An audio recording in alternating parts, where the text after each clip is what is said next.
रोज का वचन। रोज के वचन में आपका स्वागत है। दिन 143। शमूएल भविष्यवक्ता की पहली पुस्तक अध्याय 13। शमूएल भविष्यवक्ता की पहली पुस्तक अध्याय 13। शाऊल 30 वर्ष का होकर राज्य करने लगा और उसने इस्राएलियों पर 2 वर्ष तक राज्य किया। फिर शाऊल ने इस्राएलियों में से 3000 पुरुषों को अपने लिए चुन लिया और उनमें से 2000 शाऊल के साथ मिकमाश में और बेतेल के पहाड़ पर रहे और 1000 योनातान के साथ बिन्यामीन के गिबा में रहे और दूसरे सब लोगों को उसने अपने अपने डेरे में जाने को विदा किया। तब योनातान ने पलिश्तियों की उस चौकी को जो गिबा में थी मार लिया और इसका समाचार पलिश्तियों के कानों में पड़ा। तब शाऊल ने सारे देश में नरसिंगा फुकवाकर यह कहला भेजा कि इब्री लोग सुने। और सब इस्राएलियों ने यह सुसमाचार सुना कि शाऊल ने पलिश्तियों की चौकी को मारा है और यह भी कि पलिश्ती इस्राएल से घृणा करने लगे हैं। तब लोग शाऊल के पीछे चलकर गिलगाल में इकट्ठे हो गए और पलिश्ती इस्राएल से युद्ध करने के लिए इकट्ठे हो गए, अर्थात 30,000 रथ और 6,000 सवार और समुद्र के तीर की बालू के किनकों के समान बहुत से लोग इकट्ठे हुए और बेताबेन के पूर्व की ओर जाकर मिकमाश में छावनी डाली।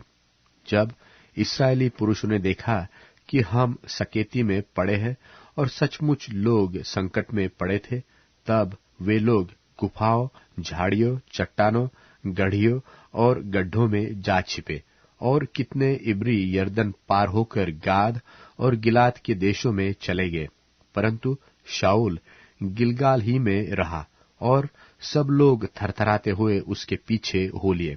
वह शमूएल के ठहराए हुए समय अर्थात 7 दिन तक बाट जोहता रहा, परंतु शमूएल गिलगाल में न आया और लोग उसके पास से इधर उधर होने लगे। तब शाऊल ने कहा, होमबलि और मेलबलि मेरे पास लाओ। तब उसने होमबलि को चढ़ाया।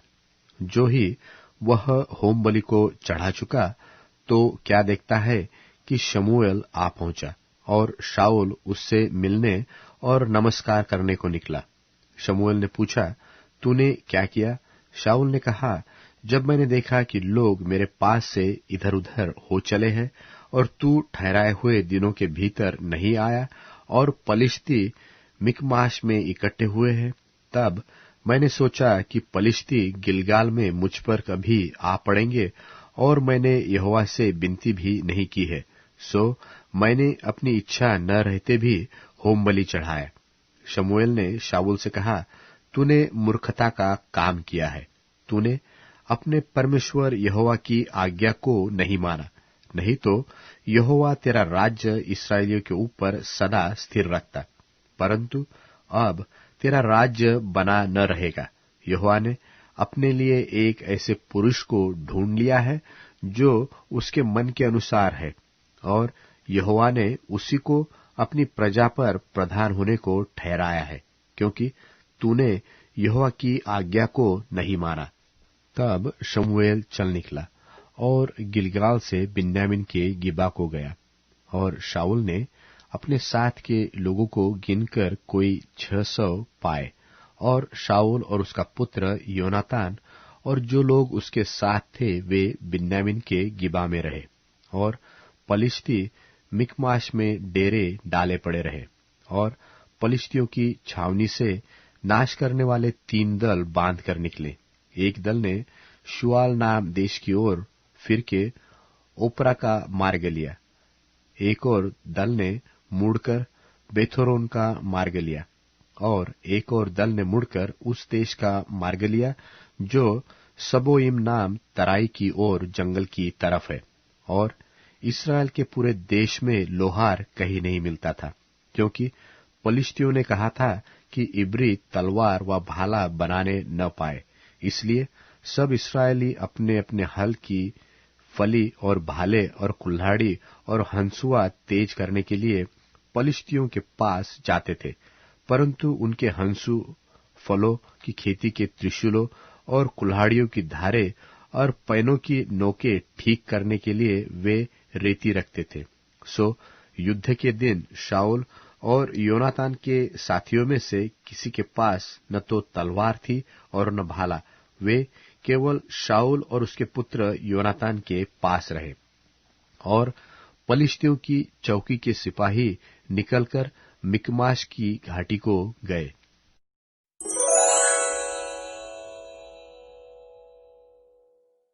शमूएल भविष्यवक्ता की पहली पुस्तक अध्याय 14।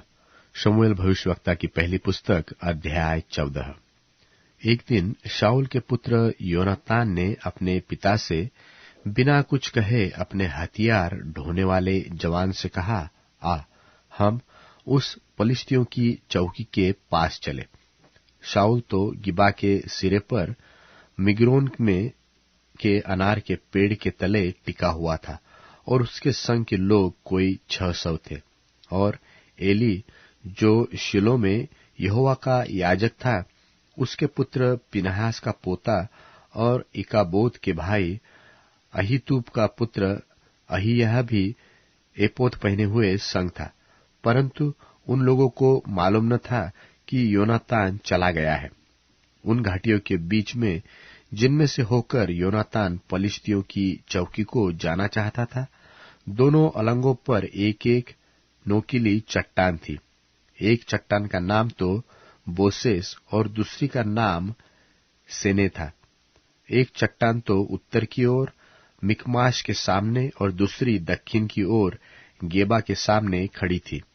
तब योनातान ने अपने हथियार ढोने वाले जवान से कहा, आ, हम उस खतनाहीन लोगों की चौकी के पास जाए, क्या जाने यहोवा हमारी सहायता करे, क्योंकि यहोवा को कुछ रोक नहीं कि चाहे तो वह बहुत लोगों के द्वारा चाहे थोड़े लोगों के द्वारा छुटकारा दे। उसके हथियार ढोने वाले ने उससे कहा, जो कुछ तेरे मन में हो वही कर, उधर चल, मैं तेरी इच्छा के अनुसार तेरे संग रहूंगा। योनातान ने कहा, सुन, हम उन मनुष्यों के पास जाकर अपने को उन्हें दिखाए। यदि वे हमसे यो कहे, हमारे आने तक ठहरे रहो, तब तो हम उसी स्थान पर खड़े रहे और उनके पास न चढ़े। परंतु यदि वे यह कहे कि हमारे पास चढ़ाओ, तो हम यह जानकर चढ़े कि यहोवा उन्हें हमारे साथ कर देगा, हमारे लिए यही चिन्ह हो। तब उन दोनों ने अपने को पलिश्तियों की चौकी पर प्रकट किया। तब पलिश्ती कहने लगे, देखो, इब्री लोग उन बिलों में से जहां वे छिप रहे थे निकले आते हैं। फिर चौकी के लोगों ने योनातान और उसके हथियार ढोने वाले से पुकार के कहा, हमारे पास चढ़ाओ, तब हम तुमको कुछ सिखाएंगे। तब योनातान ने अपने हथियार ढोने वाले से कहा, मेरे पीछे पीछे चढ़ा, क्योंकि यहोवा उन्हें इस्राएलियों के हाथ में कर देगा। और योनातान अपने हाथों और पांवों के बल चढ़ गया, और उसका हथियार ढोने वाला भी उसके पीछे पीछे चढ़ गया। और पलिश्ती योनातान के सामने गिरते गए, और उसका हथियार ढोने वाला उसके पीछे पीछे उन्हें मारता गया। यह पहला संहार था जो योनातान और उसके हथियार ढोने वाले से हुआ। उसमें आधे बीघे भूमि में 20 एक पुरुष मारे गए, और छावनी में और मैदान पर और उन सब लोगों में थरथराहट हुई, और चौकी वाले और नाश करने वाले भी थरथराने लगे, और भूईढोल भी हुआ, और अत्यंत बड़ी थरथराहट हुई। और बिन्यामीन के गिबा में शाऊल के पहरुओं ने दृष्टि करके देखा कि वह भीड़ घटती जाती है और वे लोग इधर उधर चले जाते हैं। तब शाऊल ने अपने साथ के लोगों से कहा, अपनी गिनती करके देखो कि हमारे पास से कौन चला गया है। उन्होंने गिनकर देखा कि योनातान और उसका हथियार ढोने वाला यहाँ नहीं है। तब शाऊल ने अहिय्याह से कहा, परमेश्वर का संदूक इधर ला। उस समय तो परमेश्वर का संदूक इस्राएलियों के साथ था। शाऊल याजक से बातें कर रहा था कि पलिश्तियों की छावनी में हुल्लड़ अधिक होता गया। तब शाऊल ने याजक से कहा, अपना हाथ खींच। तब शाऊल और उसके संग के सब लोग इकट्ठे होकर लड़ाई में गए। वहां उन्होंने क्या देखा कि एक एक पुरुष की तलवार अपने अपने साथी पर चल रही है और बहुत बड़ा कोलाहल मच रहा है। और जो इब्री पहले की नाई पलिश्तियों की ओर के थे और उनके साथ चारों ओर से छावनी में गए थे, वे भी शाऊल और योनातान के संग के इस्राएलियों में मिल गए। और जितने इस्राएली पुरुष एप्रैम के पहाड़ी देश में छिप गए थे, वे भी यह सुनकर कि पलिश्ती भागे जाते हैं, लड़ाई में आकर उनका पीछा करने में लग गए। तब यहोवा ने उस दिन इस्राएलियों को छुटकारा दिया और लड़ने वाले बेतावेन की परली और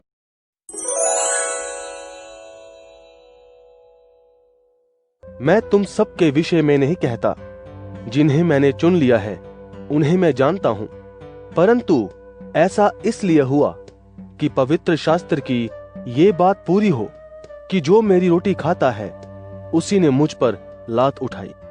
अब मैं ऐसा होने से पहले तुम्हें सावधान करता हूं, ताकि जब ऐसा हो तो तुम विश्वास करो कि मैं वही हूं। मैं तुमसे सच सच कहता हूं कि जो मेरे भेजे हुए को अपनाता है वो मुझे अपनाता है, और जो मुझे अपनाता है वो मेरे भेजने वाले को भी अपनाता है। ये बातें कहकर यीशु आत्मा में बेचैन हुए और उन्होंने ये गवाही दी कि मैं तुमसे सच सच कहता हूं कि तुम में से एक मुझे पकड़वाएगा। शिष्य ये शक करते हुए कि वे किसके बारे में ऐसा कहते हैं, एक दूसरे की ओर देखने लगे। यीशु के शिष्यों में से एक, जिससे वे प्रेम करते थे, उनके सीने की ओर झुका हुआ बैठा था। तब शिमोन पतरस ने उसकी ओर इशारा करके कहा, वह प्रभु से पूछें किसके बारे में कह रहे हैं। तब उसने उसी तरह यीशु के सीने की ओर झुक के पूछा, प्रभु वह कौन है? यीशु ने उत्तर दिया, जिसे मैं ये रोटी का टुकड़ा डुबोकर दूंगा वही है।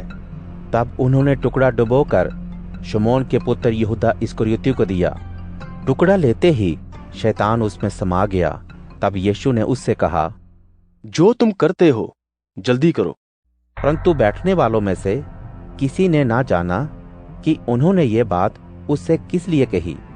यहूदा के पास थैली रहती थी, इसलिए कुछ लोगों ने समझा कि यीशु उससे कह रहे हैं कि जो कुछ हमें त्योहार के लिए चाहिए वह मोल ले या गरीबों को कुछ दे दे। तब वो टुकड़ा लेकर तुरंत बाहर चला गया और वो रात का समय था। जब वो बाहर चला गया तो यीशु ने कहा, मनुष्य के बेटे की महिमा हुई और परमेश्वर की महिमा भी उसमें हुई। परमेश्वर पिता भी अपने में उसकी महिमा करेंगे, बल्कि तुरंत करेंगे। हे बच्चों, मैं और थोड़ी देर तुम्हारे पास हूं।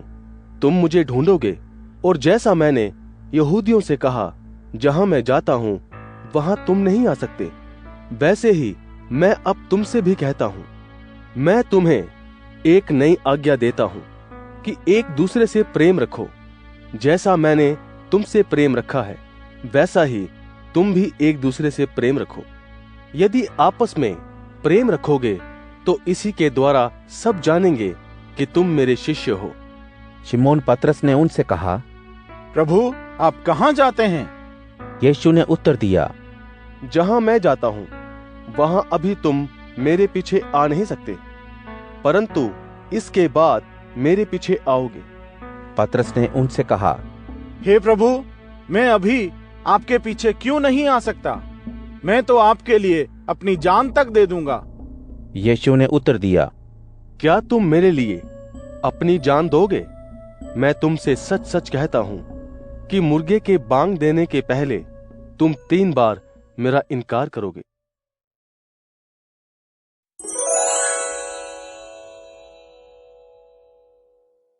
मैं तेरे भवन में अग्निबलि के साथ प्रवेश करूंगा। मैं तुझको अपनी मन्नतें चढ़ाऊंगा। जब मैं संकट में था, तब उन मन्नतों को मैंने अपने होठों से उच्चारा था। उनको अपने मुंह से स्वीकार किया था। मेढ़ों की चर्बी के सुगंधित धुएं सहित मैं तुझको मोटे पशुओं की अग्निबलि चढ़ाऊंगा। बकरों के साथ मैं तुझको बैल अर्पित करूंगा। वो परमेश्वर से डरने वालों, आओ और सुनो। मैं तुम्हें बताऊंगा कि परमेश्वर ने मेरे लिए क्या किया है। मैंने अपने मुंह से उसे पुकारा और मेरी जीभ ने उसका यशोगान किया। यदि मैं अपने हृदय में अनिष्ट सोचता तो स्वामी नहीं सुनता, किंतु निसंदेह परमेश्वर ने सुना। उसने मेरी प्रार्थना की आवाज पर ध्यान दिया। धन्य है परमेश्वर, उसने मेरी प्रार्थना की उपेक्षा न की और न अपनी करुणा मुझसे पृथक की।